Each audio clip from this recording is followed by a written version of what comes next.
नमस्कार, खबरों के इस बुलेटिन में तुहाडा स्वागत है। मैं हरप्रीत कौर। पहला पेश ने चोणवीआं खबरां। प्रधानमंत्री नरेंद्र मोदी भलके देश के ਵੱਖ-ਵੱਖ सूबਿਆਂ के मुख मंत्रियों ते केंद्र शासित प्रदेशों के प्रबंधकों नाल वीडियो कॉन्फ्रेंसिंग राहीं चर्चा करनगे।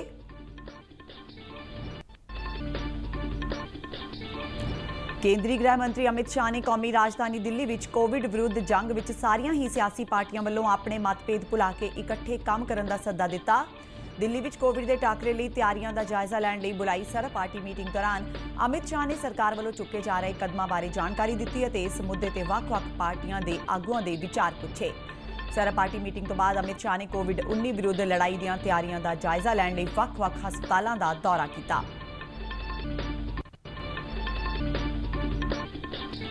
भारत विच कोरोना वायरस की पुष्टि वाले मरीजों की गिनती 3,32,424 हुई। कोरोना महामारी तो सेहतयाब होने की दर 51.08 तक पुजी।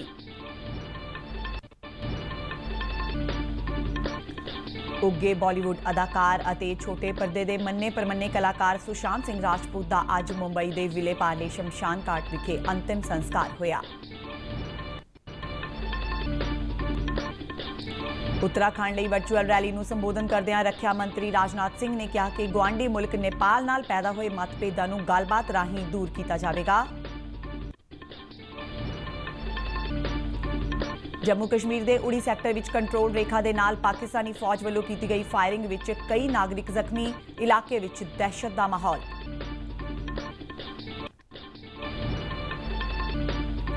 पंजाब के मुख्यमंत्री कैप्टन अमरिंदर सिंह ने कोविड-19 महामारी कारण सूबे विच वड्डे पद्धर ते होए नुकसान के मद्देनज़र केंद्र सरकार तो वित्ती अते गैर वित्ती सहायता की मांग की।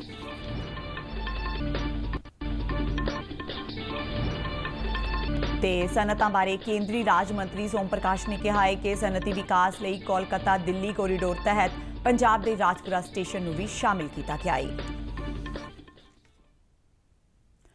ते हुण खबरां विस्तार नाल। प्रधानमंत्री नरेंद्र मोदी भलके मंगलवार और बुधवार को देश के ਵੱਖ-ਵੱਖ सूबਿਆਂ के मुख मंत्रियों और केंद्र शासित प्रदेशों के प्रबंधकों नाल वीडियो कॉन्फ्रेंस राहीं चर्चा करनगे। भारत में कोरोना वायरस के केसां की गिणती में लगातार वाधे के मद्देनज़र प्रधानमंत्री की यह मीटिंग काफ़ी महत्वपूर्ण समझी जा रही है। मार्च में कोविड-19 नूं फैलण तो रोकण के मकसद नाल लगाए देश व्यापी लॉकडाउन तो बाद प्रधानमंत्री की मुख मंत्रियों नाल यह 6वीं मीटिंग होवेगी, जबकि इस वेले भारत में अनलॉक 1 तहत 5वां लॉकडाउन चल रहा है, जिस तहत पहले 4 लॉकडाउनों के मुकाबले वड्डियां रियायतां दित्तियां गईयां। अनलॉक 1 तहत जिथे कोरोना वायरस नूं फैलण तो रोकण के यतन किए जा रहे हैं, उत्थे आर्थिक गतिविधियां नूं जारी रखण लई भी कई तरह दीयां छूटां दित्तियां जा रहीआं ने तां जो देश की आर्थिकता नूं मुड़ पैरां ते लिआंदा जा सके। प्रधानमंत्री नरेंद्र मोदी वालों भलके बाद दोपहर 3 बजे 21 सूबਿਆਂ ਅਤੇ केंद्र शासित प्रदेशों के मुख मंत्रियों और प्रशासकों नाल चर्चा की जाएगी। इन्हां विच पंजाब, हिमाचल प्रदेश, चंडीगढ़, केरल, असम, उत्तराखंड, झारखंड, छत्तीसगढ़, त्रिपुरा ते गोवा आदि भी शामिल ने। 17 जून को प्रधानमंत्री वालों महाराष्ट्र, तमिलनाडु, दिल्ली, गुजरात, राजस्थान, उत्तर प्रदेश, मध्य प्रदेश, पश्चिम बंगाल, कर्नाटक, बिहार, आंध्र प्रदेश, हरियाणा, जम्मू और कश्मीर, तेलंगाना और उड़ीसा के मुख मंत्रियों नाल मीटिंग की जानी है। केंद्रीय गृह मंत्री अमित शाह ने कौमी राजधानी दिल्ली विच कोरोना वायरस विरुद्ध जंग विच सारियां ही सियासी पार्टियां नूं अपने मतभेद भुला के इकट्ठे काम करन दा सद्दा दिता है। अज नवी दिल्ली विच सद्दी गई सर्व पार्टी मीटिंग की प्रधानगी करदे अमित शाह ने सियासी पार्टियां नूं अपने कार्यकर्तावां नूं दिल्ली सरकार के कोविड-19 दिशा निर्देशों नूं जमीनी पद्धर ते लागू करन नूं यकीनी बनाउण दे निर्देश देण लई कहा। उन्होंने कहा कि इन्हां सारे कदमां नाल लोकां दा भरोसा वधेगा अते दिल्ली विच कोरोना की स्थिति विच छेती सुधार देखण नूं मिलेगा। अमित शाह ने ਵੱਖ-ਵੱਖ सियासी पार्टियां के नेतावां नूं कोरोना महामारी नूं कंट्रोल करन लई सरकार वल्लों चुके जा रहे कदमां बारे भी जानकारी दित्ती अते इस मुद्दे ते उन्हां दे विचार पुछे। अज दी इस सर्व पार्टी मीटिंग विच भारतीय जनता पार्टी, आम आदमी पार्टी अते बहुजन समाज पार्टी के आगुआं ने हिस्सा लिया। केंद्रीय गृह मंत्री वालों कौमी राजधानी दिल्ली विच कोविड-19 के मामलों में लगातार हो रहे वाधे अते कथित तौर पर हस्पतालों की माड़ी हालत बारे रिपोर्टां तो बाद अज की यह मीटिंग सद्दी गई सी। दिल्ली विच इस वेले कोविड-19 की पुष्टि वाले मामलों की गिणती 41,000 तो वध है अते इत्थे हुण तक इस महामारी कारण 1300 जानां जा चुकियां ने। मीटिंग मगरों गृह मंत्री अमित शाह ने कोविड-19 महामारी विरुद्ध लड़ाई दीआं तैयारियां दा जायजा लैण लई लोक नायक जयप्रकाश हस्पताल का दौरा किया। इस मौके उन्हां दे नाल केंद्रीय गृह सकत्तर अजय भल्ला ते होर अधिकारी भी मौजूद सन। भारत में कोरोना वायरस के केसां में लगातार वाधा दर्ज किया जा रहा है। देश में हुण तक कोरोना वायरस की पुष्टि वाले मरीजों की गिणती 3,32,424 हो गई है। ਪਿਛਲੇ 24 ਘੰਟਿਆਂ ਦੌਰਾਨ ਭਾਰਤ ਵਿੱਚ 11,502 ਨਵੇਂ ਕਰੋਨਾ ਮਾਮਲੇ ਸਾਹਮਣੇ ਆਏ ਅਤੇ 325 ਮੌਤਾਂ ਹੋਈਆਂ, ਜਿਸ ਮਗਰੋਂ ਹੁਣ ਤੱਕ ਕੋਵਿਡ-19 ਨਾਲ ਮਰਨ ਵਾਲਿਆਂ ਦੀ ਗਿਣਤੀ 9,520 ਹੋ ਗਈ ਹੈ। ਕੇਂਦਰੀ ਸਿਹਤ ਅਤੇ ਪਰਿਵਾਰ ਭਲਾਈ ਮੰਤਰਾਲੇ ਨੇ ਕਿਹਾ ਹੈ ਕਿ ਕਰੋਨਾ ਵਾਇਰਸ ਮਾਮਲਿਆਂ ਵਿੱਚ ਤੇਜ਼ੀ ਨਾਲ ਵਾਧਾ ਤਾਂ ਹੋ ਰਿਹਾ ਹੈ, ਪਰ ਸਿਹਤਯਾਬ ਹੋਣ ਵਾਲੇ ਮਰੀਜ਼ਾਂ ਦੀ ਗਿਣਤੀ ਵੀ ਲਗਾਤਾਰ ਵਧ ਰਹੀ ਹੈ। ਇਸ ਵੇਲੇ ਦੇਸ਼ ਵਿੱਚ ਕਰੋਨਾ ਵਾਇਰਸ ਦੇ ਐਕਟਿਵ ਮਰੀਜ਼ਾਂ ਦੀ ਗਿਣਤੀ 1,53,106 ਹੈ, ਜਦਕਿ ਸਿਹਤਯਾਬ ਹੋਣ ਵਾਲੇ ਮਰੀਜ਼ਾਂ ਦੀ ਗਿਣਤੀ 1,69,797 ਹੈ।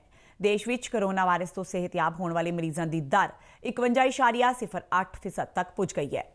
इधर पंजाब विच भी करोना वायरस के पुष्टि वाले मामलों में लगातार वाधा जारी है। हुण तक 3,140 लोगों में करोना वायरस की पुष्टि हो चुकी है, जिन्हां विचों 2,356 व्यक्ति सेहतयाब होकर घर परत चुके हैं।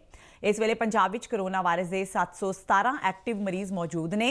पंजाब विच हुण तक करोना वायरस नाल 67 मौतां हो चुकियां ने।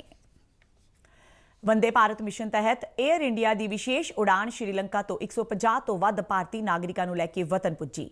श्रीलंका की राजधानी कोलंबो तो रवाना हुई इस उड़ान विच बहुते यात्री व्यापारी, कारोबारी, सैलानी अते कामे ने। कोलंबो विचले भारतीय हाई कमीशन वालों दी गई जानकारी मुताबक वतन वापसी लई हुण तक 2000 तो वधेरे भारतीयों ने रजिस्ट्रेशन करवाई है। उन्होंने दस्सिया कि इस तों पहलां 700 भारतीयों नूं नौसेना के बेड़े जलाशव राहीं भारत भेजा गया सी। भारतीय हाई कमिश्नर गोपाल बागले ने भारतीयों की सुखाली वापसी लई कीते गए सहयोग लई श्रीलंका सरकार का धन्नवाद किया। Indian council of medical research ने देश विच कोविड-19 महामारी के सिखरले पड़ाव संबंधी मीडिया रिपोर्टां नूं खारिज किया है। इन्हां रिपोर्टां विच महामारी सिखरले पड़ाव ते नवंबर अंत तक आउण दी संभावना जताई गई है। इन्हां मीडिया रिपोर्टां विच यह भी कहा गया है कि 8 हफ्तियां दे लॉकडाउन ने इस पड़ाव नूं अस्थाई तौर पर टालिया है। ICMR ने कहा है कि अजिही कोई भी रिपोर्ट कौंसल वालों जारी नहीं की गई और ना ही अजिहियां रिपोर्टां नाल उन्हां दा कोई संबंध है। कौंसल ने अजिहियां रिपोर्टां नूं गुमराहकुन करार दिंदिआं सिरों रद्द किया। उगे बॉलीवुड अदाकार ते छोटे पर्दे के मन्ने परमन्ने कलाकार सुशांत सिंह राजपूत का अज मुंबई की उपनगरी विले पार्ले के पवन हंस शमशान घाट में अंतिम संस्कार कर दिता गया। एजेंसी खबरों में कहा गया है कि अंतिम संस्कार लिए सुशांत सिंह राजपूत के पिता ते होर परिवारक मैंबरां का इंतजार किया जा रहा सी, जिन्हां ने पटना तो मुंबई पहुंचना सी। सुशांत के पिता ने अपने पुत्र की चिखा नूं अग्नि दिखाई। कई बॉलीवुड कलाकारां ते सुशांत के नेड़ले दोस्तां वालों उन्हां नूं अंतिम श्रद्धांजलियां दित्तियां गईयां। सुशांत सिंह राजपूत ने कल मुंबई के बांद्रा विखे अपने फ्लैट में फाहा लैके आत्म हत्या कर ली सी। 34 वरियां दे बेहद सफल बॉलीवुड अदाकार सुशांत सिंह राजपूत वालों आत्म हत्या करन मगरों हर पासे सोग की लहर दौड़ गई, पर अजे तक आत्म हत्या के कारणों का पता नहीं लग सकिया। सुशांत सिंह राजपूत ने Kai Po Che, MS Dhoni the untold story, Chhichhore समेत कई वड्डियां फिल्मां विच काम किया। महेंद्र सिंह धोनी की जीवनी ते बनी film MS Dhoni the untold story which Sushant Singh Rajput के रोल नूं बहुत सराहिया गया ते इस फिल्म ने उन्हां नूं वधिया ते सफल अदाकारां दी श्रेणी विच लिया खड़ा किया। रक्षा मंत्री राजनाथ सिंह ने कहा है कि गुआढ़ी देश नेपाल नाल पैदा हुई सरहदी गलतफहमी नूं गलबात करके दूर किया जाएगा। उत्तराखंड लई वर्चुअल रैली नूं संबोधन करदिआं रक्षा मंत्री ने कहा कि भारत अते नेपाल विचाले संबंध केवल इतिहासिक अते सभ्याचारक ही नहीं बल्कि अध्यात्मक भी ने। उन्होंने कहा कि दोवें देश आपस में रोटी अते बेटी के रिश्ते में बजे हुए ने ते दुनिया की कोई भी ताकत इस रिश्ते नूं तोड़ नहीं सकती। भारत वालों लिपुलेख दर्रे तक बनाई गई सड़क का जिक्र करदिआं राजनाथ सिंह ने कहा कि जेकर इस नाल नेपाल नूं कुछ शंके महसूस होए ने तां उन्हां नूं स्पष्ट किया जाएगा। उन्होंने यह भी स्पष्ट किया कि दोहां देशां विचाले संबंधां नूं लैके कोई भी तनाव नहीं है। और नेपाल के बीच का जो रिश्ता है यह कोई सामान्य रिश्ता नहीं है।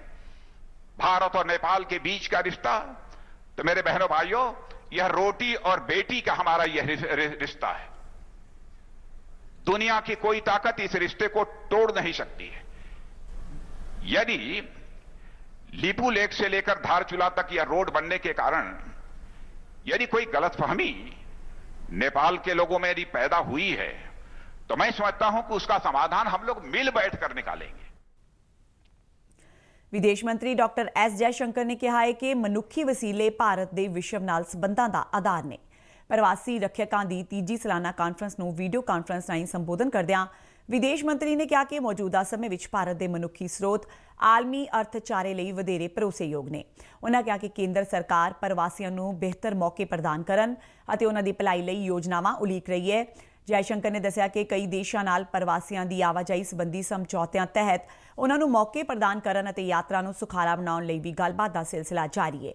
ਉਹਨਾਂ ਕਿਹਾ ਕਿ ਅਜਿਹੀਆਂ ਯੋਜਨਾਵਾਂ ਰਾਹੀਂ ਮਹਾਮਾਰੀ ਨਾਲ ਪ੍ਰਭਾਵਿਤ ਹੋਏ ਆਲਮੀ ਅਰਥਚਾਰੇ ਨੂੰ ਮੁੜ ਪੈਰਾਂ ਸਿਰ ਕੀਤਾ ਜਾ ਸਕਦਾ ਹੈ, ਜਿਸ ਵਿੱਚ ਪ੍ਰਵਾਸੀ ਅਹਿਮ ਯੋਗਦਾਨ ਦੇ ਸਕਦੇ ਨੇ। ਡਾਕਟਰ ਐਸ ਜੈਸ਼ੰਕਰ ਨੇ ਕਿਹਾ ਕਿ ਭਾਰਤ ਵੱਲੋਂ ਇਹ ਵੀ ਯਕੀਨੀ ਬਣਾਉਣ ਦੀ ਕੋਸ਼ਿਸ਼ ਕੀਤੀ ਜਾ ਰਹੀ ਹੈ ਕਿ ਵਿਦੇਸ਼ਾਂ ਵਿੱਚ ਰਹਿੰਦੇ ਹੁਨਰਮੰਦ ਭਾਰਤੀਆਂ ਨੂੰ ਅਰਥਚਾਰੇ ਦੇ ਨਿਗਾਰ ਨਾਲ ਪੈਦਾ ਹੋਏ ਪ੍ਰਭਾਵਾਂ ਨੂੰ ਘੱਟੋ ਘੱਟ ਕੀਤਾ ਜਾ ਸਕੇ। As with the rest of the country, the protectors of immigrants must also rise to the challenge of reviving the post-COVID economy and engaging the post-COVID world. We are currently focused on ensuring that the negative economic consequences of the pandemic on our talent and skills abroad is mitigated. That is influenced not only by the quality of our various bilateral relationships, but the overall helpful approach that we have displayed in regard to health and economic requirements. ਵਿਦੇਸ਼ ਮੰਤਰੀ doctor S Jaishankar 22 ਜੂਨ ਨੂੰ ਚੀਨ ਅਤੇ ਰੂਸ ਦੇ ਵਿਦੇਸ਼ ਮੰਤਰੀਆਂ ਨਾਲ ਵੀਡੀਓ ਕਾਨਫਰੰਸਿੰਗ ਰਾਹੀਂ ਗੱਲਬਾਤ ਕਰਨਗੇ। ਜੰਮੂ ਕਸ਼ਮੀਰ ਦੇ ਕੰਟਰੋਲ ਰੇਖਾ ਨਾਲ ਲੱਗਦੇ ਉੜੀ ਸੈਕਟਰ ਦੇ ਸਰਹੱਦੀ ਪਿੰਡਾਂ ਨੂੰ ਨਿਸ਼ਾਨਾ ਬਣਾ ਕੇ ਪਾਕਿਸਤਾਨ ਵੱਲੋਂ ਕੀਤੀ ਗਈ ਗੋਲੀਬਾਰੀ ਵਿੱਚ ਇੱਕ ਮਹਿਲਾ ਸਣੇ ਕਈ ਨਾਗਰਿਕ ਜ਼ਖਮੀ ਹੋਏ ਨੇ। ਸੂਤਰਾਂ ਦੇ ਹਵਾਲੇ ਤੋਂ ਮਿਲੀ ਜਾਣਕਾਰੀ ਮੁਤਾਬਕ ਉੜੀ ਸੈਕਟਰ ਦੇ ਹਾਟਲਿੰਗੂ ਪਿੰਡ ਵਿੱਚ ਵੱਡੀ ਗਿਣਤੀ ਵਿੱਚ ਘਰਾਂ ਨੂੰ ਵੀ ਨੁਕਸਾਨ ਪਹੁੰਚਾ ਏ, ਜਿਸ ਦੇ ਚਲਦਿਆਂ ਲੋਕਾਂ ਨੂੰ ਸੁਰੱਖਿਅਤ ਟਿਕਾਣਿਆਂ ਵੱਲ ਲਿਜਾਇਆ ਗਿਆ ਏ। ਉਹਨਾਂ ਦੱਸਿਆ ਕਿ ਜ਼ਖਮੀ ਨਾਗਰਿਕਾਂ ਨੂੰ ਇਲਾਜ ਲਈ ਹਸਪਤਾਲ ਦਾਖਲ ਕਰਵਾਇਆ ਗਿਆ ਏ। ਸੂਤਰਾਂ ਨੇ ਜਾਣਕਾਰੀ ਦਿੱਤੀ ਹੈ ਕਿ ਪਾਕਿਸਤਾਨ ਵੱਲੋਂ ਪਿਛਲੇ 4 ਦਿਨਾਂ ਤੋਂ LOC ਦੇ ਨਾਲ ਲੱਗਦੀਆਂ ਅਗਲੇਰੀਆਂ ਭਾਰਤੀ ਚੌਕੀਆਂ ਅਤੇ ਨਾਗਰਿਕ ਟਿਕਾਣਿਆਂ ਨੂੰ ਲਗਾਤਾਰ ਨਿਸ਼ਾਨਾ ਬਣਾਇਆ ਜਾ ਰਿਹਾ ਹੈ, ਜਿਸ ਕਾਰਨ ਲੋਕਾਂ ਵਿੱਚ ਦਹਿਸ਼ਤ ਦਾ ਮਾਹੌਲ ਹੈ। ਜਾਣਕਾਰੀ ਮੁਤਾਬਕ ਪਾਕਿਸਤਾਨ ਫੌਜ ਵੱਲੋਂ ਗੋਲੀਬਾਰੀ ਤੋਂ ਇਲਾਵਾ ਮੋਰਟਾਰ ਦੇ ਗੋਲੇ ਵੀ ਦਾਗੇ ਗਏ, ਜਿਸ ਦਾ ਭਾਰਤੀ ਫੌਜ ਨੇ ਠੋਕਵਾਂ ਜਵਾਬ ਦਿੱਤਾ। ਇਸੇ ਦੌਰਾਨ ਪਾਕਿਸਤਾਨ ਵੱਲੋਂ ਸੁੰਦਰਬਨੀ ਸੈਕਟਰ ਵਿੱਚ ਵੀ ਗੋਲੀਬੰਦੀ ਦੀ ਉਲੰਘਣਾ ਕੀਤੀ ਗਈ। ਪੰਜਾਬ ਦੇ ਮੁੱਖ ਮੰਤਰੀ ਕੈਪਟਨ ਅਮਰਿੰਦਰ ਸਿੰਘ ਨੇ ਕੋਵਿਡ-19 ਮਹਾਮਾਰੀ ਕਾਰਨ ਸੂਬੇ ਵਿੱਚ ਵੱਡੇ ਪੱਧਰ ਤੇ ਹੋਏ ਨੁਕਸਾਨ ਦੇ ਮੱਦੇਨਜ਼ਰ ਕੇਂਦਰ ਸਰਕਾਰ ਤੋਂ ਵਿੱਤੀ ਅਤੇ ਗੈਰ ਵਿੱਤੀ ਸਹਾਇਤਾ ਦੀ ਮੰਗ ਕੀਤੀ ਹੈ। ਪ੍ਰਧਾਨ ਮੰਤਰੀ ਨਰਿੰਦਰ ਮੋਦੀ ਨੂੰ ਭੇਜੇ ਗਏ ਇੱਕ ਮੈਮੋਰੰਡਮ ਵਿੱਚ ਮੁੱਖ ਮੰਤਰੀ ਨੇ 79,460 ਕਰੋੜ ਰੁਪਏ ਦੀ ਵਿੱਤੀ ਸਹਾਇਤਾ ਤੋਂ ਇਲਾਵਾ ਕੋਰੋਨਾ ਤੋਂ ਜ਼ਿੰਦਗੀਆਂ ਨੂੰ ਬਚਾਉਣ ਅਤੇ ਕੋਵਿਡ ਮਾਹੌਲ ਵਿੱਚ ਰੋਜ਼ੀ ਰੋਟੀ ਦੇ ਸਾਧਨ ਪੈਦਾ ਕਰਨ ਲਈ ਗੈਰ ਵਿੱਤੀ ਸਹਾਇਤਾ ਦੀ ਕਈ ਖੇਤਰਾਂ ਵਿੱਚ ਮੰਗ ਕੀਤੀ ਹੈ। ਇਸ ਵਿੱਚ ਲੰਮੀ ਮਿਆਦ ਦੇ CCL ਕਰਜ਼ਿਆਂ ਨੂੰ ਮਾਫ ਕਰਨ ਅਤੇ ਮਨਰੇਗਾ ਸਮੇਤ ਕੇਂਦਰ ਸਰਕਾਰ ਦੇ ਹੋਰ ਵੱਡੇ ਫਲੈਗਸ਼ਿਪ ਪ੍ਰੋਗਰਾਮਾਂ ਤਹਿਤ ਟੀਚਿਆਂ ਸੰਬੰਧੀ ਮੰਗਾਂ ਸ਼ਾਮਿਲ ਨੇ। ਮੁੱਖ ਮੰਤਰੀ ਨੇ ਭਵਿੱਖ ਵਿੱਚ ਕਿਸੇ ਤਰ੍ਹਾਂ ਦੀ ਸਮਾਜਿਕ ਤੇ ਆਰਥਿਕ ਗੜਬੜੀ ਨੂੰ ਟਾਲਣ ਲਈ ਕੇਂਦਰ ਦੇ ਤੁਰੰਤ ਦਖਲ ਦੀ ਮੰਗ ਕੀਤੀ ਹੈ, ਤਾਂ ਜੋ ਸਾਡੀਆਂ ਆਉਣ ਵਾਲੀਆਂ ਪੀੜ੍ਹੀਆਂ ਸੁਰੱਖਿਅਤ ਰਹਿ ਸਕਣ ਅਤੇ ਦੇਸ਼ ਵਿੱਚ ਰੋਜ਼ੀ ਰੋਟੀ ਦੀ ਸੁਰੱਖਿਆ ਮੁਹੱਈਆ ਕਰਵਾਇਆ ਜਾ ਸਕੇ। ਦੇਸ਼ ਵਿੱਚ ਸਨਅਤੀ ਵਿਕਾਸ ਲਈ ਕੋਲਕਾਤਾ ਦਿੱਲੀ ਕੋਰੀਡੋਰ ਤਹਿਤ ਪੰਜਾਬ ਦੇ ਰਾਜਪੁਰਾ ਸਟੇਸ਼ਨ ਨੂੰ ਵੀ ਸ਼ਾਮਿਲ ਕੀਤਾ ਗਿਆ ਹੈ। ਇਹ ਜਾਣਕਾਰੀ ਹੁਸ਼ਿਆਰਪੁਰ ਵਿੱਚ ਪੱਤਰਕਾਰਾਂ ਨਾਲ ਗੱਲਬਾਤ ਕਰਦਿਆਂ ਕੇਂਦਰੀ ਸਨਅਤ ਰਾਜ ਮੰਤਰੀ ਸੋਮ ਪ੍ਰਕਾਸ਼ ਨੇ ਦਿੱਤੀ। ਉਹਨਾਂ ਕਿਹਾ ਕਿ ਪੰਜਾਬ ਸਰਕਾਰ ਨੇ ਰਾਜਪੁਰਾ ਵਿੱਚ ਵੱਡੀਆਂ ਸਨਅਤਾਂ ਦੀ ਸਥਾਪਨਾ ਲਈ 1000 ਏਕੜ ਜ਼ਮੀਨ ਦੇਣ ਦਾ ਪ੍ਰਸਤਾਵ ਪੇਸ਼ ਕੀਤਾ ਸੀ, ਪਰ ਅਜੇ ਤੱਕ ਸੂਬਾ ਸਰਕਾਰ ਵੱਲੋਂ ਜ਼ਮੀਨ ਨਹੀਂ ਦਿੱਤੀ ਗਈ। ਉਹਨਾਂ ਕਿਹਾ ਕਿ ਜਦ ਵੀ ਇਹ ਜ਼ਮੀਨ ਉਪਲਬਧ ਕਰਵਾ ਦਿੱਤੀ ਜਾਵੇਗੀ ਤਾਂ ਇੱਥੇ ਵੱਡੇ ਉਦਯੋਗ ਸਥਾਪਿਤ ਹੋਣਗੇ, ਜੋ ਸੂਬੇ ਅਤੇ ਦੇਸ਼ ਦੀ ਆਰਥਿਕਤਾ ਦੇ ਵਿਕਾਸ ਵਿੱਚ ਸਹਾਈ ਸਾਬਿਤ ਹੋਣਗੇ। ਇੱਕ ਸਵਾਲ ਦੇ ਜਵਾਬ ਵਿੱਚ ਸੋਮ ਪ੍ਰਕਾਸ਼ ਨੇ ਕਿਹਾ ਕਿ ਦੇਸ਼ ਵਿੱਚ ਸਨਅਤੀ ਵਿਕਾਸ ਲਈ ਸਰਕਾਰ ਪੂਰੀ ਤਰ੍ਹਾਂ ਗੰਭੀਰ ਹੈ। ਇਸ ਲਈ ਪ੍ਰਧਾਨ ਮੰਤਰੀ ਨਰਿੰਦਰ ਮੋਦੀ ਨੇ ਆਤਮ ਨਿਰਭਰ ਭਾਰਤ ਪ੍ਰੋਗਰਾਮ ਦਿੱਤਾ ਅਤੇ ਇਸ ਨੂੰ ਅਮਲੀ ਜਾਮਾ ਪਹਿਨਾਉਣ ਦੀ ਦਿਸ਼ਾ ਵਿੱਚ ਕੰਮ ਕੀਤਾ ਜਾ ਰਿਹਾ ਹੈ। ਉਹਨਾਂ ਕਿਹਾ ਕਿ ਲੋਕਲ ਤੋਂ ਵੋਕਲ ਹੋਣ ਦੀ ਦਿਸ਼ਾ ਵਿੱਚ ਅੱਗੇ ਵਧਦਿਆਂ ਜੋ ਵਸਤਾਂ ਦੇਸ਼ ਵਿੱਚ ਬਣ ਸਕਦੀਆਂ ਨੇ, ਉਹਨਾਂ ਨੂੰ ਭਾਰਤ ਵਿੱਚ ਹੀ ਬਣਾਉਣ ਲਈ ਉਤਸ਼ਾਹਿਤ ਕੀਤਾ ਜਾਵੇਗਾ ਤੇ ਇਹਨਾਂ ਵਸਤਾਂ ਦੀ ਦਰਾਮਦ ਨੂੰ ਰੋਕਿਆ ਜਾਵੇਗਾ। ਸੋਮ ਪ੍ਰਕਾਸ਼ ਨੇ ਕਿਹਾ ਕਿ ਇਸ ਕੰਮ ਲਈ ਮੇਕ ਇਨ ਇੰਡੀਆ ਨੂੰ ਹੱਲਾਸ਼ੇਰੀ ਦਿੱਤੀ ਜਾ ਰਹੀ ਹੈ, ਪਰ ਇਸ ਦੇ ਨਾਲ ਹੀ ਇਸ ਗੱਲ ਨੂੰ ਯਕੀਨੀ ਬਣਾਇਆ ਜਾਵੇਗਾ ਕਿ ਦੇਸ਼ ਵਿੱਚ ਹੋਣ ਵਾਲੇ ਉਤਪਾਦਨ ਵਿੱਚ ਗੁਣਵੱਤਾ ਨਾਲ ਕੋਈ ਸਮਝੌਤਾ ਨਾ ਕੀਤਾ ਜਾਵੇ। ਸਟੇਟ ਸਬਜੈਕਟ ਹੈ। ਪਹਿਲੀ ਗੱਲ ਤਾਂ ਸਟੇਟ ਨੇ ਪ੍ਰਪੋਜ਼ਲਾਂ ਭੇਜਣੀਆਂ, ਸਟੇਟ ਨੇ ਬਣਾਉਣੇ ਆ। ਇੱਕ ਵੱਡਾ ਹੈ ਜਿਹੜਾ ਕੈਲਕਟਾ ਕੋਰੀਡੋਰ ਹੈ, ਉਹਦੇ ਉੱਤੇ ਰਾਜਪੁਰਾ ਸਾਡਾ ਸਟੇਸ਼ਨ ਹੈ ਜਿਹੜਾ ਸਟਰਕਟ ਕੀਤਾ ਹੋਇਆ। ਅਸੀਂ ਵੀ ਸਰਕਾਰ ਨੂੰ, ਮੈਂ ਵੀ ਚਿੱਠੀ ਲਿਖੀ ਹੈ, ਪਿਊਸ਼ ਗੋਇਲ ਸਾਹਿਬ ਨੇ ਵੀ ਲਿਖੀ ਹੈ। ਇਹਨਾਂ ਨੇ ਕਿਹਾ ਸੀ 1000 ਏਕੜ ਜਗ੍ਹਾ ਅਸੀਂ ਉੱਥੇ ਦੇਵਾਂਗੇ ਰਾਜਪੁਰੇ। ਅਸੀਂ ਉਹ ਡਿਵੈਲਪ ਕਰਕੇ ਸਾਰੇ ਪੰਜਾਬ ਦੀ ਵੱਡੀ ਇੰਡਸਟਰੀ ਉੱਥੇ ਲਾਉਣੀ ਹੈ, ਪਰ ਉਹ ਜਗ੍ਹਾ ਹਾਲੇ ਤੱਕ ਦੇ ਨਹੀਂ ਸਕੇ। ਕੋਸ਼ਿਸ਼ ਕਰਦੇ ਹੋਣਗੇ, ਮੈਂ ਉਹਨੂੰ ਬਲੇਮ ਨਹੀਂ ਕਰਦਾ, ਉਹ ਚਾਹੁੰਦੇ ਹੋਣਗੇ, ਉਹ ਵੀ ਕੋਸ਼ਿਸ਼ ਕਰਦੇ ਹੋਣ। ਤੇ ਬੁਲੇਟਿਨ ਦੇ ਅੰਤ ਵਿੱਚ ਚੋਣਵੀਆਂ ਖਬਰਾਂ ਇੱਕ ਵਾਰ ਫਿਰ ਤੋਂ। ਪ੍ਰਧਾਨ ਮੰਤਰੀ ਨਰਿੰਦਰ ਮੋਦੀ ਭਲਕੇ ਦੇਸ਼ ਦੇ ਵੱਖ-ਵੱਖ ਸੂਬਿਆਂ ਦੇ ਮੁੱਖ ਮੰਤਰੀਆਂ ਤੇ ਕੇਂਦਰ ਸ਼ਾਸਤ ਪ੍ਰਦੇਸ਼ਾਂ ਦੇ ਪ੍ਰਬੰਧਕਾਂ ਨਾਲ ਵੀਡੀਓ ਕਾਨਫਰੰਸਿੰਗ ਰਾਹੀਂ ਚਰਚਾ ਕਰਨਗੇ। ਕੇਂਦਰੀ ਗ੍ਰਹਿ ਮੰਤਰੀ ਅਮਿਤ ਸ਼ਾਹ ਨੇ ਕੌਮੀ ਰਾਜਧਾਨੀ ਦਿੱਲੀ ਵਿੱਚ ਕੋਵਿਡ ਵਿਰੁੱਧ ਜੰਗ ਵਿੱਚ ਸਾਰੀਆਂ ਹੀ ਸਿਆਸੀ ਪਾਰਟੀਆਂ ਵੱਲੋਂ ਆਪਣੇ ਮਤਭੇਦ ਭੁਲਾ ਕੇ ਇਕੱਠੇ ਕੰਮ ਕਰਨ ਦਾ ਸੱਦਾ ਦਿੱਤਾ। ਦਿੱਲੀ ਵਿੱਚ ਕੋਵਿਡ ਦੇ ਟਾਕਰੇ ਲਈ ਤਿਆਰੀਆਂ ਦਾ ਜਾਇਜ਼ਾ ਲੈਣ ਲਈ ਬੁਲਾਈ ਸਰਬ ਪਾਰਟੀ ਮੀਟਿੰਗ ਦੌਰਾਨ ਅਮਿਤ ਸ਼ਾਹ ਨੇ ਸਰਕਾਰ ਵੱਲੋਂ ਚੁੱਕੇ ਜਾ ਰਹੇ ਕਦਮਾਂ ਬਾਰੇ ਜਾਣਕਾਰੀ ਦਿੱਤੀ ਤੇ ਇਸ ਮੁੱਦੇ ਤੇ ਵੱਖ-ਵੱਖ ਪਾਰਟੀਆਂ ਦੇ ਆਗੂਆਂ ਦੇ ਵਿਚਾਰ ਪੁੱਛੇ। ਸਰਬ ਪਾਰਟੀ ਮੀਟਿੰਗ ਤੋਂ ਬਾਅਦ ਅਮਿਤ ਸ਼ਾਹ ਨੇ ਕੋਵਿਡ-19 ਵਿਰੁੱਧ ਲੜਾਈ ਦੀਆਂ ਤਿਆਰੀਆਂ ਦਾ ਜਾਇਜ਼ਾ ਲੈਣ ਲਈ ਵੱਖ-ਵੱਖ ਹਸਪਤਾਲਾਂ ਦਾ ਦੌਰਾ ਕੀਤਾ। ਭਾਰਤ ਵਿੱਚ ਕੋਰੋਨਾ ਵਾਇਰਸ ਦੀ ਪੁਸ਼ਟੀ ਵਾਲੇ ਮਰੀਜ਼ਾਂ ਦੀ ਗਿਣਤੀ 3,32,424 ਹੋਈ। ਕੋਰੋਨਾ ਮਹਾਮਾਰੀ ਤੋਂ ਸਿਹਤਯਾਬ ਹੋਣ ਦੀ ਦਰ 51.08 ਤੱਕ ਪੁੱਜੀ।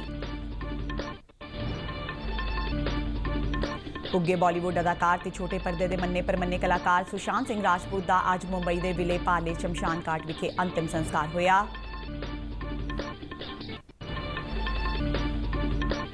ਉੱਤਰਾਖੰਡ ਲਈ ਵਰਚੁਅਲ ਰੈਲੀ ਨੂੰ ਸੰਬੋਧਨ ਕਰਦਿਆਂ ਰੱਖਿਆ ਮੰਤਰੀ ਰਾਜਨਾਥ ਸਿੰਘ ਨੇ ਕਿਹਾ ਕਿ ਗੁਆਂਢੀ ਮੁਲਕ ਨੇਪਾਲ ਨਾਲ ਪੈਦਾ ਹੋਏ ਮਤਭੇਦਾਂ ਨੂੰ ਗੱਲਬਾਤ ਰਾਹੀਂ ਦੂਰ ਕੀਤਾ ਜਾਵੇਗਾ। ਜੰਮੂ ਕਸ਼ਮੀਰ ਦੇ ਉੜੀ ਸੈਕਟਰ ਵਿੱਚ ਕੰਟਰੋਲ ਰੇਖਾ ਦੇ ਨਾਲ ਪਾਕਿਸਤਾਨੀ ਫੌਜ ਵੱਲੋਂ ਕੀਤੀ ਗਈ ਫਾਇਰਿੰਗ ਵਿੱਚ ਕਈ ਨਾਗਰਿਕ ਜ਼ਖਮੀ, ਇਲਾਕੇ ਵਿੱਚ ਦਹਿਸ਼ਤ ਦਾ ਮਾਹੌਲ। ਪੰਜਾਬ ਦੇ ਮੁੱਖ ਮੰਤਰੀ ਕੈਪਟਨ ਅਮਰਿੰਦਰ ਸਿੰਘ ਨੇ ਕੋਵਿਡ-19 ਮਹਾਮਾਰੀ ਕਾਰਨ ਸੂਬੇ ਵਿੱਚ ਵੱਡੇ ਪੱਧਰ ਤੇ ਹੋਏ ਨੁਕਸਾਨ ਦੇ ਮੱਦੇਨਜ਼ਰ ਕੇਂਦਰ ਸਰਕਾਰ ਤੋਂ ਵਿੱਤੀ ਤੇ ਗੈਰ ਵਿੱਤੀ ਸਹਾਇਤਾ ਦੀ ਮੰਗ ਕੀਤੀ।